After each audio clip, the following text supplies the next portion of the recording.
Brad Williams, Frugal Finance, 5 key metrics every value investor should know. Value investing focuses on identifying stocks that are undervalued by the market, offering the potential for long-term profit. Investors use specific financial metrics to uncover these opportunities, operating under the belief that the market often overreacts to news, causing stock prices to fluctuate away from a company's true value. By assessing a company's fundamentals through various ratios, value investors can determine whether a stock is a good investment. Key takeaway: value investing focuses on finding undervalued stocks through fundamental analysis. Prominent value investors like Warren Buffett use specific financial metrics to guide their decisions. Metrics such as price-to-earnings ratio, price-to-book ratio, debt-to-equity ratio, free cash flow, and the price-earnings-to-growth ratio are key tools for identifying undervalued stocks. Price-earning ratio: the PE ratio helps investors gauge the market value of a stock relative to the company's earnings. It compares the stock price to either past or projected earnings. A higher PE could indicate overvaluation, while a lower PE suggests undervaluation. For value investors, the PE ratio is a useful tool for comparing stocks within the same industry, allowing them to identify potentially underpriced shares. Price-to-book ratio: the price-to-book ratio compares a company's market value to its book value, providing insight into whether the stock is over or undervalued.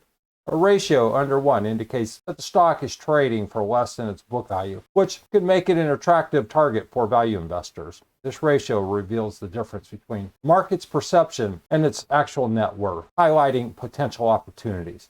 Debt-to-equity ratio: the debt-to-equity ratio shows how much debt a company uses to finance its operations relative to equity. A lower ratio is generally preferred, indicating a company relies less on borrowed money. However, a higher ratio can be acceptable, particularly in industries that require heavy investments in assets like manufacturing. Understanding this ratio helps investors assess a company's financial risk and stability. Free cash flow: free cash flow indicates how much cash a company generates after covering its operating expenses and capital expenditures. A high or increasing free cash flow suggests that the company can reinvest in growth, pay dividends, or buy back shares. For value investors, rising free cash flow may be a strong indicator that the company is improving its financial health and may see an increase in stock value. Price-to-earnings-to-growth ratio: the PEG ratio. The PEG ratio adjusts the PE ratio by considering expected earnings growth. A ratio of less than 1 is often seen as a sign that the stock is undervalued in relation to its future growth potential. For value investors, this metric is crucial as it provides a more comprehensive view of stock valuation by incorporating both the current price and the company's projected earnings growth.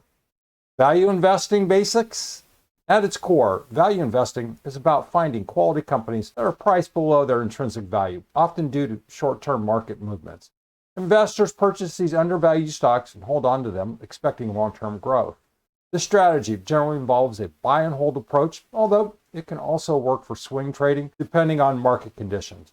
Is value investing a long-term strategy?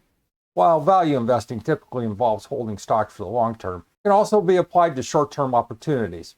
Strategy focuses on slow-moving fundamentals, so it isn't suitable for short-term trading styles like day trading. However, its reliance on evaluating a company's true worth makes it aligned with long-term investing. The father of value investing: Benjamin Graham is considered the father of value investing. After the stock market crashed in 1929, Graham developed a method to assess the intrinsic value of stock, which led to his influential book, The Intelligent Investor. His principles greatly influenced successful investors like Warren Buffett.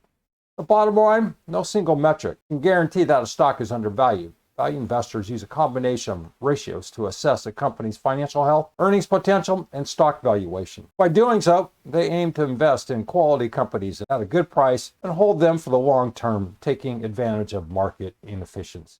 If you have any questions or comments regarding these 5 key metrics, thanks for watching. Hope that helps. See you soon.